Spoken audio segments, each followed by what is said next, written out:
Tambalan na!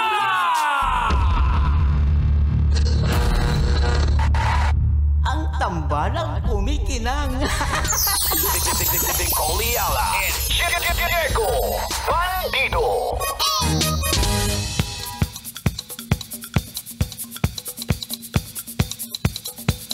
Hey!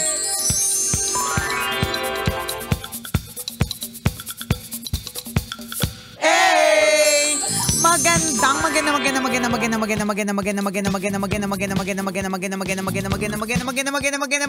tanghali.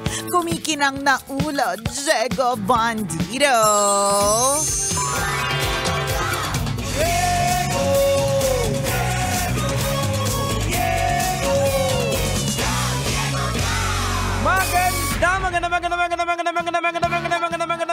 Magandang tanghali. Kumikinang ina.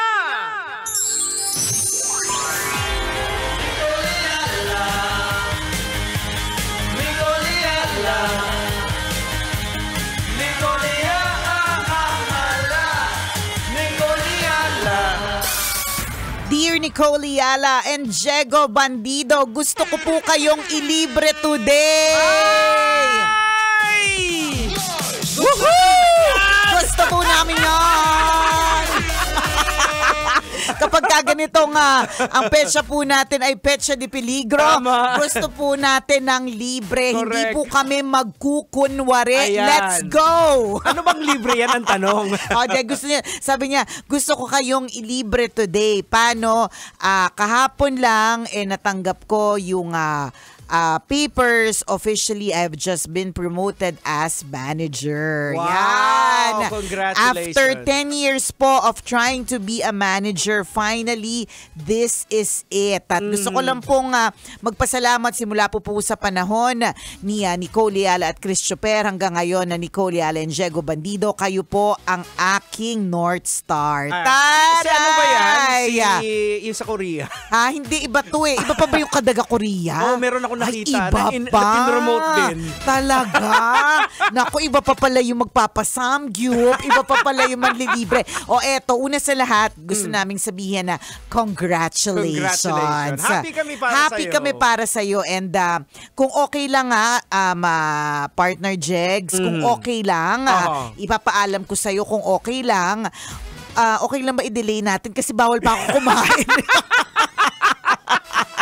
Walang problema. Okay, sasamahan kita, Nicole Ayala. Salamat kasi as of now, dahil ako po ay nagpe-prepare para sa aking radiation, naka-low iodine diet po ako. Ang mga kinakain ko po ay mga pagkaing amoy masarap, mukhang masarap, pero para sa isang babaitang sanay sa mabetchin, maalat, masarsa, hindi po siya masarap. Tinitiis ko lang po talaga kasi kailangan ko maging isang mabuting pasyente. Pero, hindi ibig sabihin na hindi na ako kakain ng masarap. Na tinatanggihan yung alok mo. Hindi. Gusto ko lang i-clarify na schedule lang.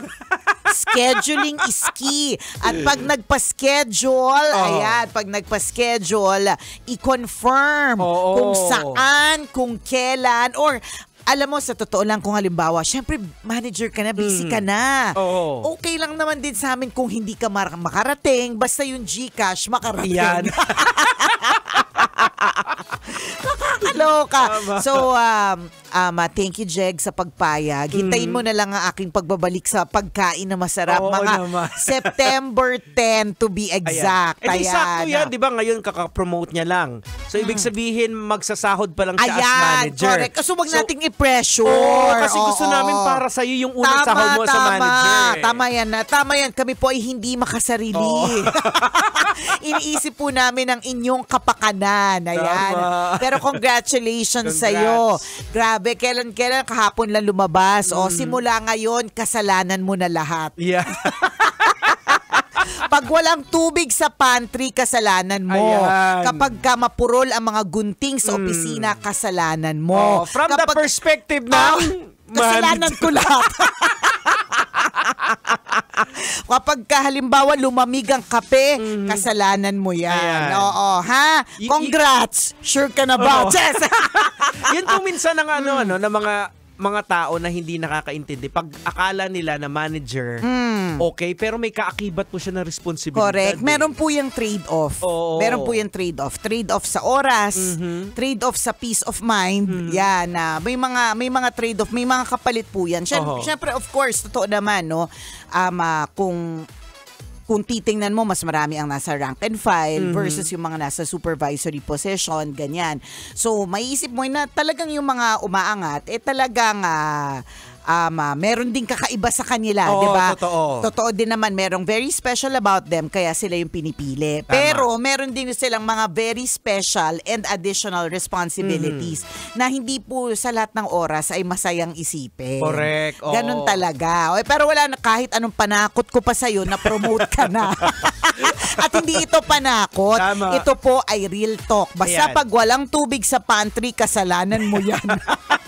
Basta kapag ka napanis ang mayonnaise na nakalagay sa sandwich ng empleyado mo, kasalanan mo yan. It's about command and responsibility. Correct. Yan, Command Tsaka, responsibility. Ang maganda din sa mga ganyang promotion, like for example, pagiging manager, na-unlock din yung mga hindi mo pa na-discover sa sarili mo. Correct. At siguro, ikaw Nicole, anong masishare mo nung dati, di ba, nung tinanggap mo, hindi mo naman alam talaga kung paano mag-navigate as a manager. Pero ang isa sa mga natutunan ko, kailangan lahat ng bagay, if I'm going to, tama, dahil nagtanong naman si Jegs, no? If I'm going to give one piece of advice, marami akong advice, mga kailangan na talagang ilibre mo kami sa buffet na mga 4 hours kami ni Diego Bandido.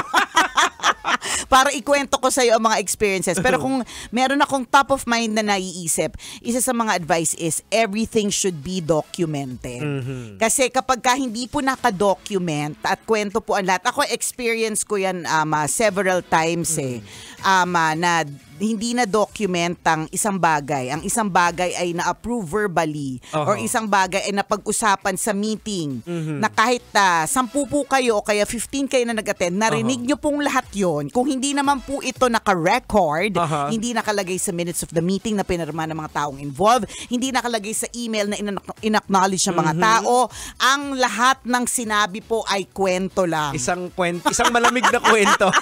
Isang kwento at kapag ka pinagalitan ka ng husto, magiging kwento ka na lang din. Kasi parang minsan may mga pagkakataon na gusto mo nang pumanaw. Kasi parang, ay nako, stress, gusto ko kwento na lang ako. Pero hindi naman kita tinatakot kasi nga promoted ka na. Ayan. Charot! At saka syempre may rason, hindi lahat pinopromote. At hindi kasi lahat meant for it. Oo. Kasi like ako, personally, hindi ko talaga nakikita yung sarili ko na ganon. Oo. Meron kasing mga taong meant to be team players na they can lead. Ang leading po kasi is does not necessarily mean having a position. Kasi ang leading, if you really want to lead, if you want to serve, hindi naman kailangan, di ba, hindi naman kailangan mayor ka. Hindi naman kailangan kapitan ka, hindi kailangan gobernador ka. Kung meron talaga sa puso mo ng malasakit to serve other people, you need not have a position. Ako mas gusto ko yung support system lang ako. May ganyan. Tapos meron. syempre, ako naman parang doon sa, halimbawa, creative side, doon ako mas komportable. Tama, 'di ba? Pero may mga taong katulad nito na excited siya. O 'di ba? So actually, ang maganda dito sa mindset mo, dito sa nag-PM sa atin, excited ka. Yes, yan ang pinaka-importante. At dahil excited ka, masaya ka dito, I'm sure you'll ace this. And then yung susunod na message mo sa akin, gusto ko kayong ilibre sa Korea kasi AVP na ako. Yan! Pag excited ka kasi, parang you want to prove to people, di ba? Correct. Na ito yung dream na position mo. Tama. So, gagalingan mo pa ng todo-todo. Oo, Ayan. ganyan. No? Basta, kesa sa oy, manager ka, na parang wala sa isip mo. Correct, ha? Okay. Bakit? Paano? Reluctant. Although yung mga iba na napipili, kahit reluctant sila, eventually wala naman silang choice. Wala naman silang choice kasi nilagay ka ako. Alam nga namang hindi tayo kumilos lahat at hintayin nyo maging okay ako, di ba?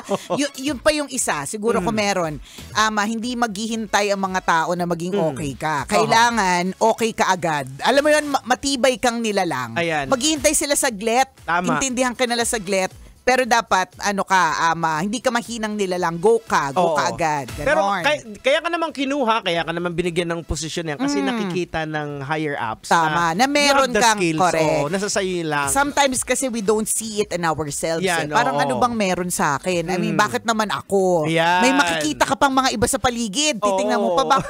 Parang mas okay naman siya, ganyan. Pero alam mo, I think that's the difference between yung mga bata na may maraming kaalaman, kunyari in terms of teknolohiya, and skills versus yung mas matanda na nasa managerial na hindi man magaling sa Canva, hindi man magaling dun sa mga tools na ginagamit. Pero yung wisdom kasi yung nandun. Yun yung kakaiba. 'Di ba na hindi may mga bagay siyang nakikita na hindi mo nakikita. Parang ganon. As ano tawag doon, spiritista. May mga kasi 'di ba yung tunog, may mga bagay siyang nakikita na hindi mo nakikita. Na siya lang nakakita. 'Di ba na kapag halimbawa yung manager mo yung nagsabi o kaya yung boss mo nagsabi, parang nung sinabi niya yun, oo nga no, gets ko na. Yan, 'di ba? So may nakita sa iyo. Basta we're so happy for you and please save this episode kasi hindi pa namin matatanggap ang alay mo. Correct. Kasi hindi pa ako kumakain, but I'm so excited na kumain ng maalat. Yan. So kung sa bangko kasi kung ilalagay mo yung budget mo, 'di ba may yan, tumutubo yan. Yan. Pag okay na si Nicole, mas malaki na yung budget. Yan. Ibangko mo muna. Correct. By the time na nag-increase na yung sweldo mo, okay na din ako. Ayan. Pwede na akong kumain ng masarap. Oh my gosh, I cannot wait. Birthday ngayon ng kapatid ko. Batiin ko lang ng isang bonggacious na happy birthday ang aking bunsong kapatid na si Christian Ian Gaite. Ayan. Tapos nagpakain siya sa nanay ko at kapatid. Nag-send siguro siya ng money. Tapos nag-send sila sa GC. Nakita ko pa lang yung pizza. Dinilit video ko na. Hindi dahil sa masama ang loob ko, kundi naiinggit ako. Nakakainggit yung masarap na pagkain. Grabe. Kaya kung halimbawa kayo po mga kabisyo, wala po kayong nararamdaman sakit, wala po kayong mga restrictions pagdating sa food, be thankful, be grateful, praise the Lord. Ayan. Enjoy nyo yan. Enjoy yung moment nyo. na yan. Correct. Alam mo, yun na lang din yung mga pinagpapasalamat ko, Jegs, na yung sa mga, ang daming mga panahon na in-enjoy ko din talaga yung good food. Na nag-YOLO din ako, na hindi na rin ako masyado nag-isip, pero yun nga, minsan may mga balik, minsan may mga singil. May mga balik, may mga singil, pero yan, basta wala kayong nararamdaman, napakasarap sa feeling. Yung bang, tulad kahapon, Jegs, kaming family, we went out kasi meron kaming pinuntan, meron po kaming ginawang activity, no. Napakahirap na maghanap ng kakainan sa labas. Kasi ang hirap kong pakainin, 'di ba? Kaya kung kahit saan pwede kayong kumain, it's reason to be grateful. Tama. Oy, may pinapabate sa atin si Boss. Uy, Ayan. Boss! Sir, Grab driver Hildo Dakula. Uy! Ayan, maraming Dakula. salamat. Alam mo kung sa Bicol, ang ibig sabihin ng Dakula, malaki. Ay, Ay, ano ang malaki? Alam mo, Kuya Hildo, alam mo kung anong malaki? Alam mo kung anong Dakula? Yung tip sa'yo ng boss ko. Ay, nakakahiya naman. Alam mo, pinakamababa na tip niyan magkano? 750 yung huli kong nabalitaan.